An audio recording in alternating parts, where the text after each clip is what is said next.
Քանի դեռ Թրամփը շարունակում է իր ձախողված քաղաքականությունը աշխարհում, Եվրոպայում ավելի ու ավելի շատ են փնտրում նոր գործընկերներ, Գերմանիան դիտարկում է թուրքական հեռահար հրթիռների ձեռքբերման տարբերակը, Թրամփի կողմից Եվրոպայում ամերիկյան Տամահավ հրթիռների տեղակայման պլանները հաստատելուց հրաժարվելու պատճառով, այս մասին հայտնում է գերմանական մամուլը։ Գերմանական տեղեկություններով Բեռլինում քննարկում են թուրքական Yildirim Khan բալիստիկ հրթիռի հնարավոր գնումը, որի հայտարարված հեռավորությունը կազմում է մինչև 6000 կիլոմետր, ինչպես նաև Typhoon Block 4 հիպերձայնային հրթիռի ձեռքբերումը հնարավոր պայմանագրի մասին կարող է հայտարարվել Անկարայում կայանալիք ՆԱՏՕ-ի հուլիսյան գագաթնաժողովում, ինչպես հայտնում է գերմանական մամուլը, նման քայլը շրջադարձային կետ կլինի Եվրոպայի համար, քանի որ նախկինում Գերմանիան հիմնականում հանդես էր գալիս որպես Թուրքիային զենք վաճառող, այլ ոչ թե գնորդ։ Ներկա պայմաններում եվրոպական պետությունները ձգտում են ուժեղացնել սեփական ռեսուրսները թշնամու ռազմական ենթակառուցվածքներին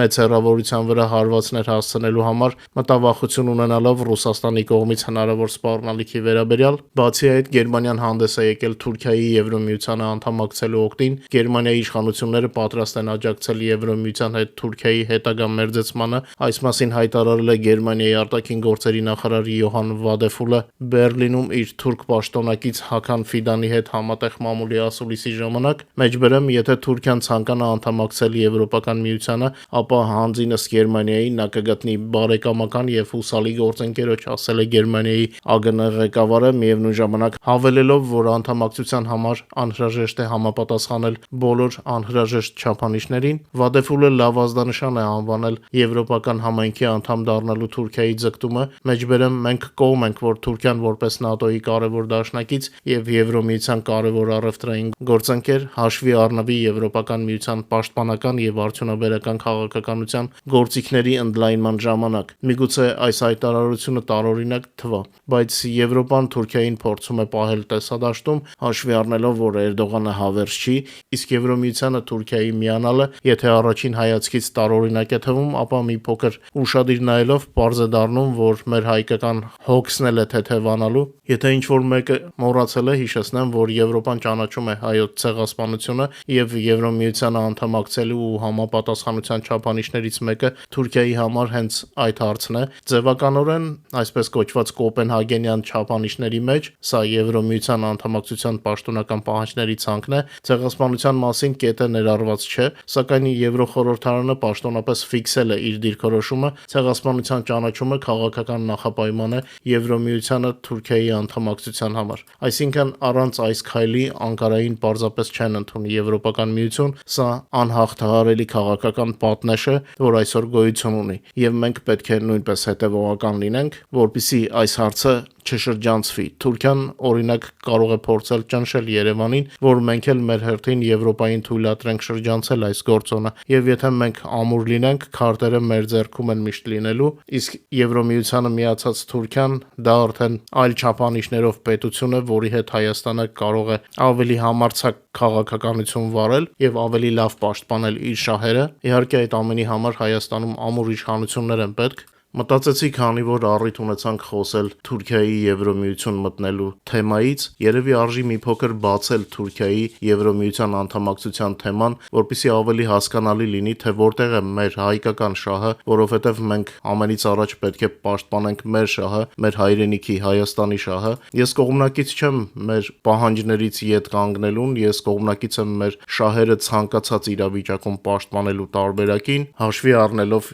իրականությունը։ Մենք իմ կարծիքով իրավունք չունենք ուրանալ մեր անցյալը, բայց ունենալով պատմական փորձ պետք է ներկան ճիշտ օգտագործենք մեր ապագայի համար, մեր ազգի, մեր հայրենիքի ապագայի համար։ Թուրքիայի հնարավոր անդամությունը Եվրոմիությանը վաղը չի կայանա, այս երկիրը դեռ երկար ճանապարհ պետք է անցնի Եվրոմիություն մտնելու համար, բայց մեզ անհրաժեշտ է մանրամասնորեն ուսումնասիրել այս հարցը, որպեսզի ավելի հստակ պատկերացնենք Հայաստանի համար պլյուսներն ու մինուսները։ Եվ քանի որ այսօր առիթ կա, ես մի փոքր կփորձեմ բացել այս թեման ձեր թույլտվությամբ, խնդրում եմ սա չդիտարկել որպես ինչ-որ քարոզչություն հօգուտ Թուրքիայի Եվրոմիության անդամակցության, սա զուտ Հայաստանի համար պլյուսների եւ մինուսների վերլուծություն է, տեսություն, հա։ Ինչպես ասացի, մենք հայերս ոչինչ զիջելու չունենք ուրիշին։ Ինչ վերաբերում է Ուկրաինային, Կիևը Անկարայի հետ վարում է հստակ հավասարակշռված քաղաքականություն եւ ստանում անհրաժեշտ է մեր շահերի պաշտպանության համար։ Թեև այն ամենը, ինչ ես կթվարկեմ Հայաստանի համար,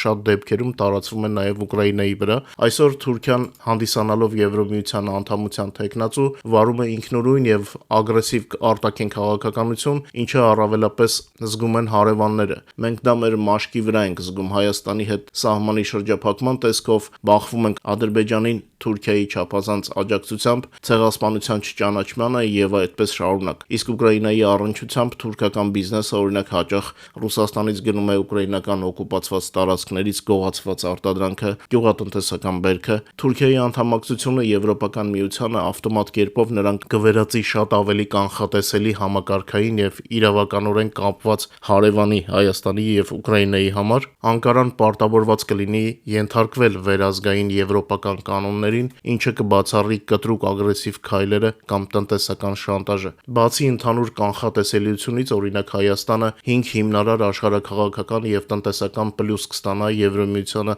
Թուրքիայի հիպոթետիկ անդամակցությունից։ Ես հիմա պլյուսները կթվարկեմ, հետո եղած մինուսներին կանդրադառնանք։ Առաջին պլյուսը սահմանների վերջնական եւ անդառնալի բացումն է։ Եվրոմիության կանոններով անդամ երկրները եւ եզրափակիչ փուլում գտնվող տեխնացուները պարտավոր են բաց սահմաններ եւ դիվանագիտական հարաբերություններ պահպանել բոլոր հարևանների հետ։ Թուրքիան պարտավոր կլինի ընդմիշտ բացել Հայաստանի հետ ցամաքային սահմանը ապրանքների եւ մարդկանց ազատ տեղաշարժի համար։ Սա Հայաստանը դուրս կբերի բազմամյա տրանսպորտային եւ լոգիստիկ կիսաշրջափակումից։ Երկրորդ կետը Հայաստանի ուղիղ ցամաքային ելքը դեպի Եվրոպայի շուկա։ Հայաստանի համար Թուրքիայի հետ սահմանը կվերածվի Եվրոպական միության հետ սահմանի, հայկական բիզնեսը կկարողանա իր ապրանքները ցամաքային ճանապարհով թուրքական տարածքով տեղափոխել Գերմանիա, Ֆրանսիա կամ Իտալիա, ուր ուզի, մի խոսքով առանց եվրոպական մաքսային տարածքի ներսում տարանցիկ տուրքեր վճարելու։ Սա մեծագույն կերպով կնվազեցնի Հայաստանի լոգիստիկ ծախսերը, այսինքն Հայաստանում արտադրված ապրանքի ինքնարժեքը եվրոպական շուկայի համար։ Երրորդը ցեղասպանության հարցի լուծումը եւ հայկական փոքրամասնության եւ ժառանգական իրավունքները։ Հայոց ցեղասպանության ճանաչումը Բրյուսելի կողմից սահմանված խիստ քաղաքական ֆիլտր է։ Եվրոմիության անդամ դառնալու համար Թուրքիան ստիպված կլինի պաշտոնապես անցյալի հետ հաշտեցման գործընթացով, բացի այդ Թուրքիան պարտավոր կլինի ամբողջությամբ ներդնել ազգային եւ կրոնական փոքրամասնությունների իրավունքների պաշտպանության եվրոպական օրենսդրությունը ներառյալ ժառանգության ոլորտում։ Սա կերաշխավորի Թուրքիայի տարածքում գտնվող հսկայական հայկական մշակութային պատմական ժառանգության պահպանումը եւ տեղի հայ համայնքի անվտանգությունը, ոչ թե այսօրվա պես, որ մեր հայկական ժառանգությունը ում ասես վերագրում են իրենց ճաշակով, հա։ Չորրորդը դա անվտանգության եւ եվրոպական վահանի տարածումն է տարածաշրջանի վրա, քանի որ Թուրքիայի արտաքին եւ անվտանգության քաղաքականությունը Եվրոմիությանը միանալու դեպքում սինխրոնացվելու է Բրյուսելի հետ, Անկարան այլևս չի կարողանա ուղղակի ռազմական աջակցություն ցուցաբերել երրորդ երկրներին տարածքային հակամարտություններում, օրինակ Ադրբեջանին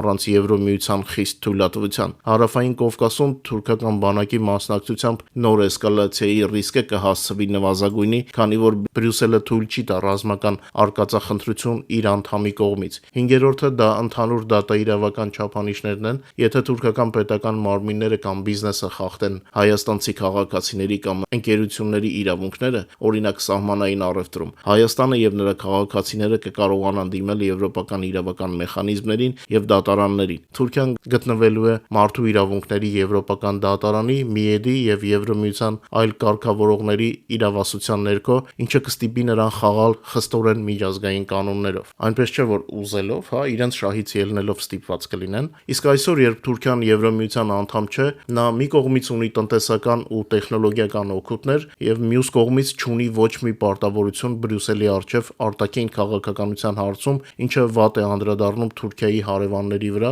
մեզ վրա, Հայաստանի վրա։ Չնայած Եվրոմիության անդամակցության սառեցված գործընթացին եւ վիզային խիստ սահմանափակումներին, Թուրքիան հսկայական օգուտներ է քաղում Բրյուսելի Բրյուսելի հետ իր հատուկ ինստիտուցիոնալ հարաբերություններից հենց այսօր։ Ժամանակակից Թուրքիայի տնտեսությունը եւ արդյունաբերությունը փաստացի ձևավորվել են եվրոպական շուկայի ազդեցության տակ։ Թուրքիան այն սակավաթիվ ոչ եվրոպական երկրներից է, որը 95 թվականից ի վեր Եվրոմիության հետ ունի լիարժեք մաքսային միություն արդյունաբերական ապրանքների մասով։ Անմաքս առևտրի շնորհիվ թուրքական ապրանքները, օրինակ տեքստիլը, ավտոմեքենաները, կենցաղային տեխնիկան, պողպատը եւ այլն, Եվրոմիության շուկա մուտք են գործում զրոյական մաքսատուրքերով եւ առանց քանակական քվոտաների։ Միգրացիոն համաձայնագրի շրջանակներում Եվրոմիությունը պաշտոնապես միլիարդավոր եվրոներ է վճարում Անկարային այն բանի համար, որ Թուրքիան իր տարածքում պահում է միլիոնավոր սիրիացի փախստականների։ Թուրքիան ինտեգրված է եվրոպական արտադրական շղթաներում։ Եվրոմիության հետ տեխնիկական չափանիշների համապատասխանատվության շնորհիվ Թուրքիան պարտավոր էր ընդունել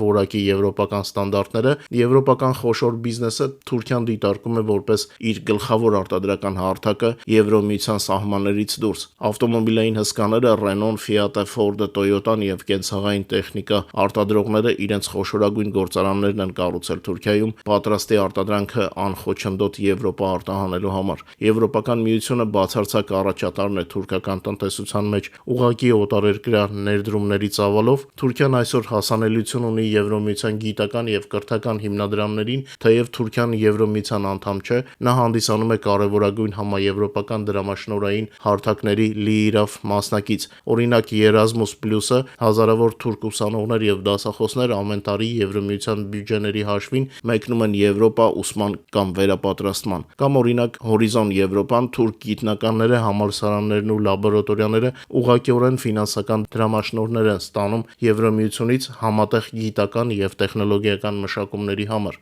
Բիզնեսի համար Անկարայի համաձայնագրի արտոնությունները նույնպես մեծ հնարավորություններ են բացում Թուրքիայի համար։ 1963 թվականի պատմական պայմանագիրը մինչ օրս իրավական բացեր լազայկաներ է տալիս թուրք քաղաքացիներին։ Օրինակ թուրք ձեռնարկատերերը իրավունք ունեն պարզեցված ընթացակարգով բիզնես բացել Եվրոմիության մի շարք երկրներում, հատկապես Գերմանիայում, այդ հիմքով կացության թույլատվություն ստանալ իրենց եւ իրենց ընտանիքների համար։ Եվ այս ամենը ունենալով հանդերձ Թուրքիան չունի ոչ մի սահմանափակում իր ագրեսիվ արտաքին քաղաքականության համար, եւ սա վտանգ է մեր համար, հատկապես Հայաստանի։ Այն, որ Եվրոմիությունը տասնամյակներ շարունակ Թուրքիան պահում է իր դռների մոտ, Հայաստանի համար ստեղծում է լրջագույն ռազմավարական ռիսկեր եւ կոնսերվացնում է վտանգավոր աշխարհաքաղաքական մարտահրավերները։ Չլինելով կապված Բրյուսելի արչեւ ստանձնած խիստ պարտավորություններով, Անկարան հարավային Կովկասում իրեն թույլ է տալիս առավելագույնս սանձարձակ պահվածք։ Հիմա ներկայացնեմ Հայաստանի համար հիմնական մինուսներն ու սպառնալիքները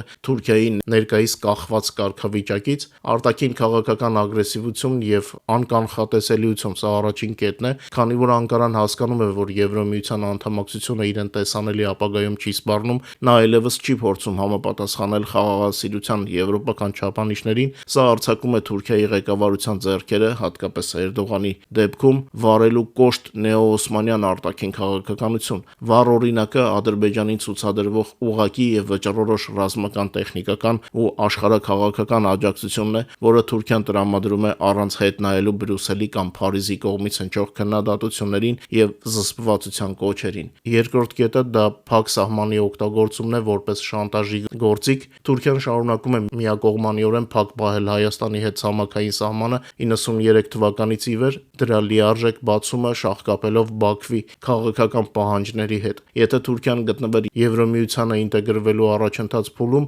Բրյուսելը կստիպեր նրան շրջափակել հաղորդակցությունը հարևանի հետ, Հայաստանի հետ։ Իսկ հիմա Անկարան օգտագործում է շրջափակումը որպես Երևանի վրա աշխարհաքաղաքական ճնշման գործիք։ Եվրոպական իրավական վերահսկողության բացակայությունը դա երրորդ կետն է։ Թուրքիայում նկատվում են լրջագույն խնդիրներ մարդու իրավունքների, խոսքի ազատության եւ փոքրամասնությունների, այդ թվում հայ համայնքի պաշտպանության եւ հայկական մշակութային ժառանգության պահպանման հարցերում։ Քանի որ Եվրոմիության անդամակցության գործընթացը սառեցված է, Բրյուսելը կորցրել է Անկարայի ներքին քաղաքականության վրա ազդելու լծակները։ Եվրոպական դատարաններն ու հանձնաժողովները չեն կարողանում արդյունավետորեն պաշտպանել հայերի շահերն ու իրավունքները Թուրքիայի ներսում։ Չորրորդ կետը դա ռադիկալ ազգայնականության աճն է։ Եվրոպական ինտեգրման հարցում թուրքական հասարակության հուսախաբությունը հանգեցրեց արևմտյան արժեքներից կտրուկ պահանջի դեպի արմատական ազգայնականություն եւ իսլամիզմ, Թուրքիայում ուլտրաազգայնական տրամադրությունների աճը, ներառյալ այնպիսի կազմակերպությունների գործունեությունը,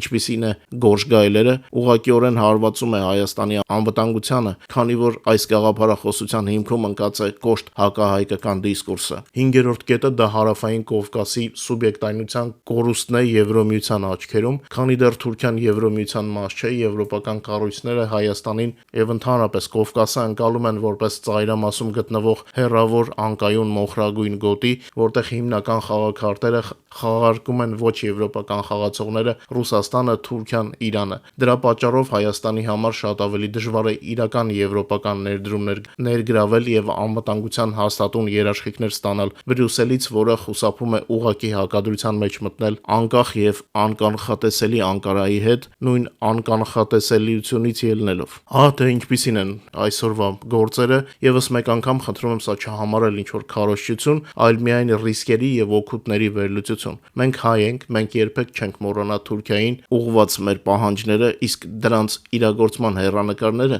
ավելի པարզ են, երբ Անկարայի վերևում կլինի Բրյուսելը, քան թե Թուրքիան օգտվում է Եվրոպայի գրեթե բոլոր բարիքներից եւ չի ենթարկվում ընդհանուր կանոններին։ Ամեն դեպքում վերլուծությունը միայն տեսություն է, իսկ գործնականում մենք ունենք բարդ իրավիճակ Եվրոպայում Ռուսաստանի ագրեսիվ քաղաքականության պատճառով։ Ուստի թվարկածից ամեն ինչ պետք է իմանալ փոփոխվող աշխարհում ավելի լավ կողմնորոշվելու համար, ունենալով բարդ հարաբերություններ Թուրքիայի հետ, ունենալով ցեղասպանության ճանաչման եւ ժառանգության պաշտպանման խնդիր, իմ կարծիքով մենք պետք է առաջին հերթին ֆիքսենք մեզ լավը անելու վրա, ոչ թե ասենք սահմանափակենք մեզ միայն թշնամական վերաբերմունքով։ Թշնամին մեզ գերազանցում է քանակով, տեխնոլոգիապես, տնտեսությամբ եւ բանակով, եւ այս ամենը հաշվի առնելով մենք պետք է կենտրոնանանք մեր հարցերը լուծելու տարբերակների վրա, ինչպիսին է լինի թշնամու գերազանցությունը մեր հանդեպ։ Մենք հայ ենք, հին ժողովուրդ, որն ապրում է ժամանակի այլընկալմամբ։ Շատերն են եկել ու գնացել մեր տարածաշրջանով, եւ մեր պահպանման ձևը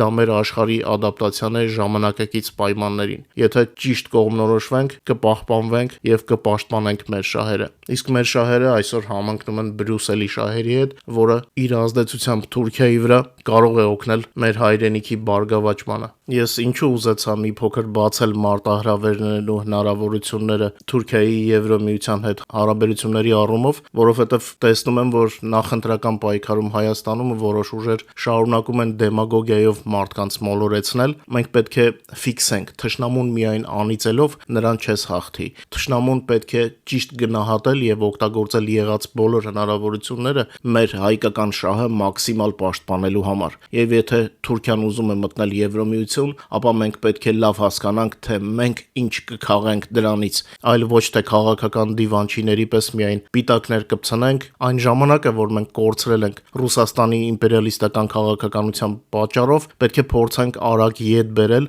եւ Թուրքիայի բոլոր քայլերը դեպի Եվրոմիություն մեզ շահի վերածենք, որ պահպանվենք եւ պահպանենք մեր հայրենիք Հայաստանը